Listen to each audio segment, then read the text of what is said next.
Ooh, things about running equipment a lot is it always requires more maintenance, and when you try to come and do one job, you end up seeing 3 that need done. So we were just gonna take these steers off, switch them out with brand new ones, because right now they're still good enough I can use them on a trailer.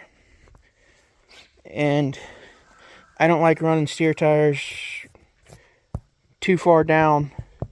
Like I said, we use them on our trailers, so it just rotate them out for new ones, and it's safer that way for all involved. But in doing that, seeing we had to do a little bit of brake work, and in doing that, I've been watching the fuel line here. We've been watching it, knowing it needed changed. What I hadn't done was look in the back. And, yeah. That thing is gone and needs changed. So we're doing that today. Also, changing out this line right here. What else we got to do? Still got to do some work on some lights on the trailer. Yeah. Then since we're planning on, I got a lot of hay hauling I'm doing, I had to buy, well, my brother built a strap thrower. I'll show how this goes, but here's the basket. We'll show how that works later. I couldn't find any used, what they're called S-bar heaters for the truck. So at night, when you turn your truck off, there's this one, because I don't have an APU or an S-bar heater. There's no heat in the cab, which is fine in the summertime, but it's already been 13 degrees once in North Dakota, and didn't want to have to do that again. So I went and found a decent generator in this tote. We got it figured out how to get it set on here. Got some cans, and it should work out pretty good that way, other than the fact of having to lift up and take the generator on and off the truck all the time. Yes, I need a piece of heater hose put on my dipstick here, because it wasn't sealing to the tube very good no more, so I need to do that. Yeah, that's today's agenda, and then drive to North Dakota. So get all this done as good as we can, and we'll go from there. I'll tell you, folks, nothing ever goes quite according to plan, ever. You're doing mechanic work, don't ever have someplace you gotta be when you start doing the job, because it never works out. Anyway, got some, gonna do oil change. Sup, Ikey, shop dog. Gotta do the oil change since we're here, and I'm gonna be way above my mileage when I come back. Also changing the drag link here, and had the mess, like I said earlier, with the S-cam and the brakes, but wonderful engineers made it. You have to take off the wheel seal and the hub and all that to get the S-cam out, which is this here piece. What it does, it goes in there, but to pull it out, it was ending up hitting backside, so this had to come off. All the good stuff. Gonna go ahead and change off the more little brake components for the pads, anchor pins there, and yeah, all that wonderful stuff.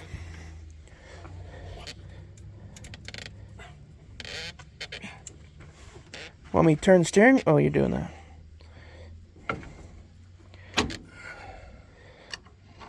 So try not to get... Don't get greasy, dude. Too greasy. I mean, you're the shop dog, I know. We've got all the sheep where they're just getting fed and you're out of work. So, and don't pee on my wheel either. You will, you know. I saw that. So, oh yeah. Still mounting that tire, but I was able to get this one changed out. Got to torque it down yet. But we'll get it, it's changed. It's torqued down. I still got to get that rubber hose on my dipstick. But, of course, it's lunchtime. And I took parts down to the mechanic shop, but they went to lunch. So, I can't do nothing for a little bit. I'm going to have to run to Lewistown, which is... The fun stuff about living in the country is you don't have to deal with people. The bad thing about living in the country is when you need parts, it's a long ways to go to try to run, and it eats up a lot of time. But, do what we can keep doing here.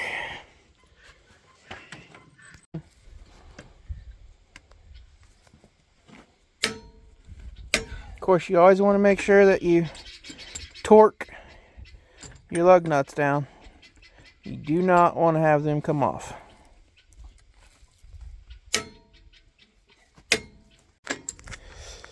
So, I don't necessarily like bare metal. It makes it look crappy everywhere. So what we're going to do, going to run this Scotch scuff pad. I'm not going to focus on it too hard. It's not going to be a paint job that's going to last. But what I do want to do is make it so when you open the hood, it's not just rust. Because that draws attention to itself, and we don't want that. We want everything to be fairly decent. I mean, this is original paint right here from the truck frame. You know, it was gorgeous green when it was new.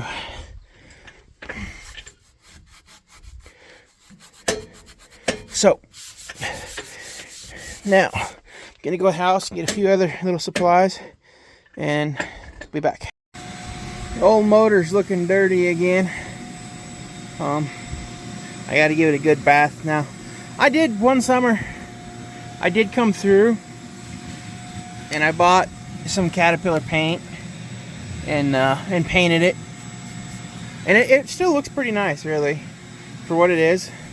Good clean motor lets you know when you got something going on. Like I see that I got a little leak or something up there I'm gonna need to address at some point. But what I can't stand is when people paint stuff and they just spray everything. A simple trick that I use, then I found somewhere online, is if you go to do a job like this, you buy aluminum foil, just like you have in the house for cooking, and then you're able to, you're able to wrap your aluminum foil on your line and stuff, and then you can paint here, and you don't end up with a whole bunch of overspray on your lines or your fitting. You're able to spray a lot more, and it makes it look cleaner that way.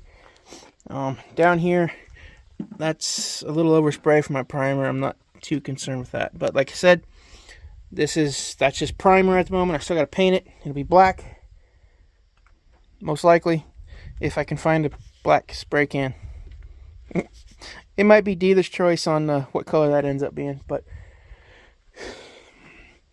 gonna go ahead and get this tire mounted because we're waiting for the mechanic to get back from his lunch at the store so we can see if I have to run into town. Well, I know I have to run into town, but I need to know how many parts I'm chasing when I go to town. So, but Now on these fronts, we don't put, my brother doesn't put a lot of the tire lube on them because we run beads, and if you get a lot of it ending up inside the tire, it'll make them cluster together and they won't do their job like it's intended to do. For those of you know that don't really mess with tires, these are balancing beads that you put in, and it's kind of a one-time use thing, unless you know your weights and you measure it all out with stuff that we don't do. So we just buy the one-use packets and throw them in when we get to that point. Wheel nice and clean. Yep, you want to visually inspect your wheel, make sure it's clean. There ain't nothing on the where it'll seat it'll hurt the wheel. This is the part I usually do because I weigh more. 24s are easy though. Now we need to grab that bag of beads. Oh yeah. And get that in there. So literally, you just open up this one package, and in theory, it's going to be all contained in another one, unless the bag broke inside or not. Doesn't look like it. So now all you gotta do is make sure you get that inside the tire well.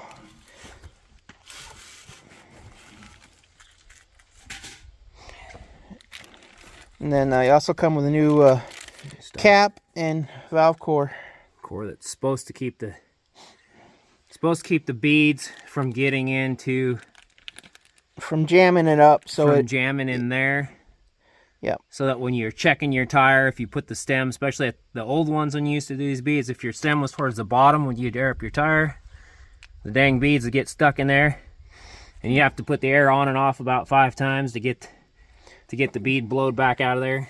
Yeah, it wasn't ever fun. You could never check your tire air without having the air hose out because they always start leaking. So now the next part is you grab your bars. You want to stand on this side where you can see the tires below. You put your foot down there, you stand there.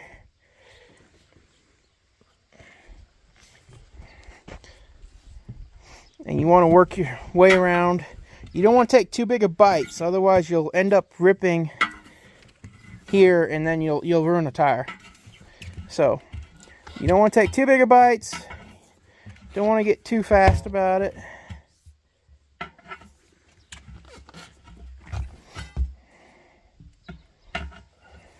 Of course, the easiest way to do this is to pay to have somebody else do it.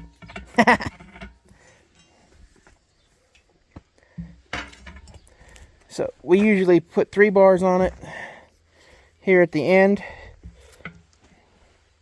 and kind of run I'll hold one since I'm here. I'll run that one. I'll reach down, and you can see what I mean by if you take too big a bite, that'll rip right there. You don't want to do that. But now it's tires on the wheel, and on the wheels we air them up. On steers, we air them up. We'll take the air back. We'll drain the air back out all the way, and then air them up again. That just makes sure everything's seated properly, and you don't have to worry about it not. I mean, it's seated properly. So this one's on. Speedy air's over there on the thing. So this is why you don't want to make somebody mad, truck stops or not, because most owner operators carry their own core tools, and they will let you wake up with a bad morning. Like clogging the whole on-ramp to the rest area? Yeah. One night down in Texas, they had a, what was that company, Navajo? Yes. Navajo company truck. Stop. I pulled into a rest area. We was going to switch drivers, but I pulled in so we could switch drivers, and this guy was blocking And I almost didn't catch it that he was so far into the road. In a corner that I couldn't get past, had a hard time backing away from him. And just from lack of not being, he didn't know how to freaking park the truck. And that night was the closest I've ever came to removing someone's course and taping it to their window and saying, learn how to park. But on a plus night, I didn't do it. You know, thought about it. Didn't do it. I get credit for that. Not doing it part. Anyway, so that's going to air up. And since the core's not in there, we'll just unplug it and it'll drain it all the way back out. And we'll air it up again, put the core in, and put it to 105 pounds. And it's good to go. So, that's that. My primer still looks a little shiny. So I'm waiting for that to dry up a little bit. Oh, I gotta unload 10 gallons of oil for this thing. What are we pointing at? What? We're rotating the rears today too? Yeah, but you keep adding work. I guess we're rotating the rears too. It's done.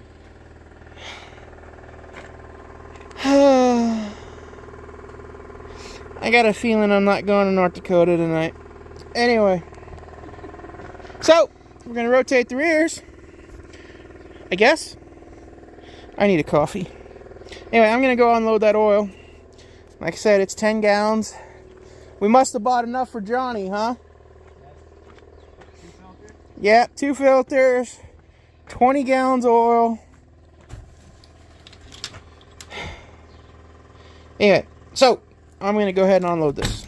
Well, as you can clearly see, it is dark. And that happens when you got to run to town for parts. So right now we're letting it run so we can drain the oil. You want to drain it when it's hot. We're letting her idle, warm up, and then we can drain it. And then I'll make some more videos when she's turned off and quiet. But so that's what we got to do. Drop the oil, put this hub and everything assembly back together. I was able to buy the S-cam and get all the brakes together here, so it just got to go back together and hopefully everything's right. Alright, so we got the drain plan, draining, and a little trick on these big truck motors. So if you take a punch on the bottom of the filter, punch a hole in it, and then you can drain it in, and you don't have to fight all that oil trying to get that filter off, because that weighs a lot. When you're upside down and up in the air, you stay cleaner that way. So gonna let this drain while we work on the other front end work that needs done.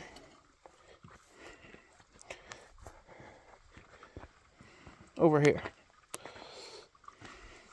Now we've already went ahead, put in this here bushing set. Haven't driven this side in yet, but we're working on it. Alright everybody, got this side, 50% back to where it needs to be. I gotta cut them zip ties and stuff tomorrow. All that, we're gonna finish that in the daylight. But for right now, it's 9:30 at night. We're gonna go ahead and finish the oil change because we don't like leaving motors with no oil in them. Things happen and people start stuff. You don't want them doing that. So, gonna go ahead and finish the oil change. Brother's down there getting that filter off. And then on these filters, let me zoom out so it's not so big. But on these filters, this will hold a gallon, about, right? Yep. About a gallon. And what you want to do, for those of you that don't do much mechanicking, or at least that's how my brother taught me, we pre-fill it, and also we don't put the seal up dry. Now, the filters come in this plastic wrapping.